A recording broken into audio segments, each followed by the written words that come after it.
Do you understand when English speakers say I'd, we've, or they'd? Well, these are very common contractions. Two words squashed into one, and these small words that we use all the time are probably why you don't always understand native speakers. Welcome back to my channel, everyone. For those of you who don't know me, I'm Kirsty and I teach English in France. If you are having difficulty understanding native speakers, one of the reasons is definitely contractions. Native speakers don't always pronounce every word clearly or separately. We link words, we drop sounds, and we blend everything together in a way that is not always easy to understand, especially if you are learning English. In this lesson, we are going to focus on contractions in connected speech.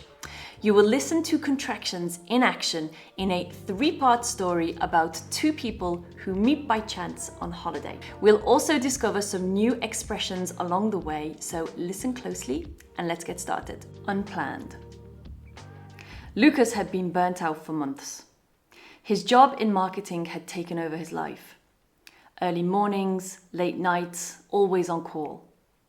So when he saw an offer for a guided tour in Lisbon, he didn't think twice. He booked the trip before he could talk himself out of it. That morning, standing in the square with his new suitcase and a coffee in hand, he felt ridiculous, like the only person there alone. Then, Olivia walked up, sunglasses on, expression unreadable. She gave him a half smile. "You waiting for the guide too?"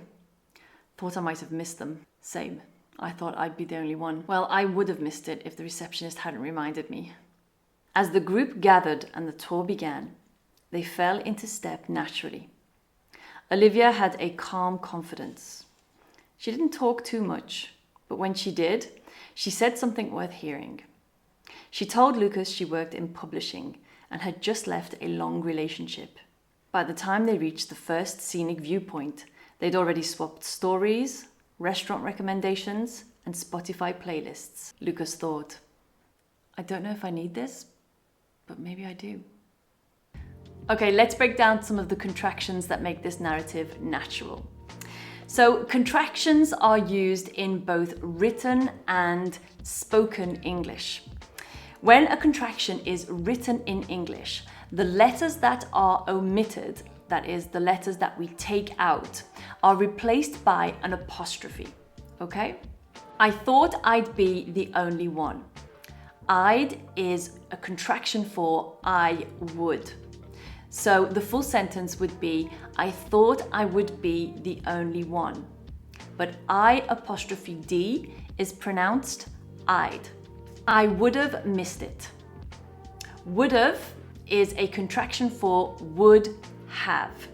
I would have missed it. I would have becomes would have. I thought I might have missed them. So might have is a contraction for might have. I thought I might have missed them. Might have becomes might have. If the receptionist hadn't reminded me. Hadn't, as you probably already know, is short for had not. And it usually sounds like hadn't, or sometimes hadn't with a very light T. They'd already swapped stories. They'd. They'd is short for they had. They had already swapped stories, which becomes they'd in fast natural speech. They'd already swapped stories. Now let's look at some useful expressions from the first part. He didn't think twice. This means that Lucas made a decision quickly and he acted instantly, before he could talk himself out of it. Sometimes we find ourselves excuses to not do something. This refers to not allowing oneself to back out of a situation. Okay, let's move on to part 2. Olivia and Lucas kept finding small reasons to stick together. Coffee breaks, side streets, museums the others skipped. She said she'd been meaning to take a solo trip for years, but always backed out. Lucas told her he'd done one before, and it changed the way he thought about travelling. That evening, they ended up watching the sunset at the river's edge, wine glasses balanced on a stone ledge. This is going to sound dramatic, but I actually feel like myself again. I don't think that's dramatic at all. I think I forgot what it felt like to be me. She looked at him, long and quiet. I was with someone for 5 years. We were comfortable, but that's all it was. I should have left sooner. I should have left my job months ago, but I didn't. I waited for burnout to make that decision for me. In the golden light, it wasn't romantic. Not yet. It was more like honesty between two people who'd finally stopped pretending they were fine. Let's take a look at the vocabulary and the contractions. She said she'd been meaning to take a solo trip. She'd is a contraction for she had. She had been meaning to take a solo trip. In fast speech, this becomes she'd. He told her he'd done one before. He'd is a contraction for he had. So he had done one before. But see how it's a bit robotic if we say he had done one before? So that becomes, in natural speech, he'd done one before. He'd done one before. I should have left sooner.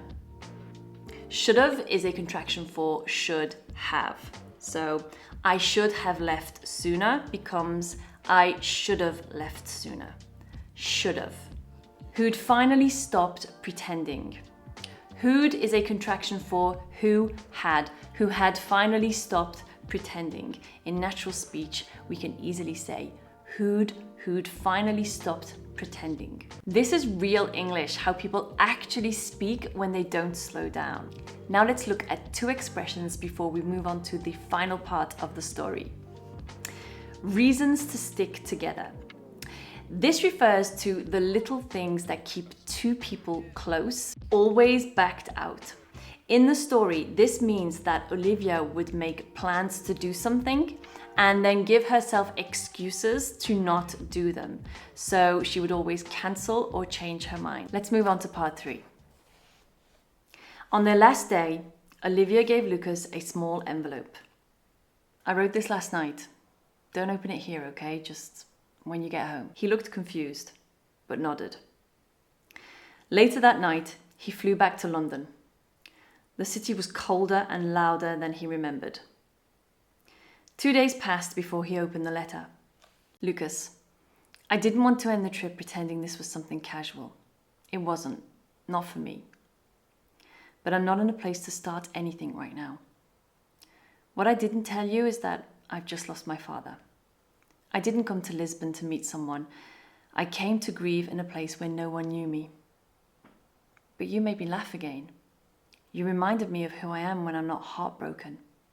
Thank you. If you ever want to meet for coffee in London, here's my number, Olivia. All right, let's look at the connected speech from that scene. Don't open it here, okay? Don't, as you probably already know, is a contraction for do not. This one often sounds like don't. Sometimes we hear a light T, don't. Don't open it here. Don't open it here. I didn't want to end. Didn't is a contraction for did not. You probably also know this one. So did not is reduced to didn't. Sometimes didn't. The same as don't. It wasn't, not for me. Wasn't is was not, and it often sounds like wasn't. Sometimes we drop the T at the end of this one also. Wasn't, okay? From time to time we'll hear a light T, wasn't. I've just lost my father. I've is a contraction of I have, and it often sounds like I've in the beginning of the word ivory. I've just lost my father. Here's my number. Here's is a contraction of here and is.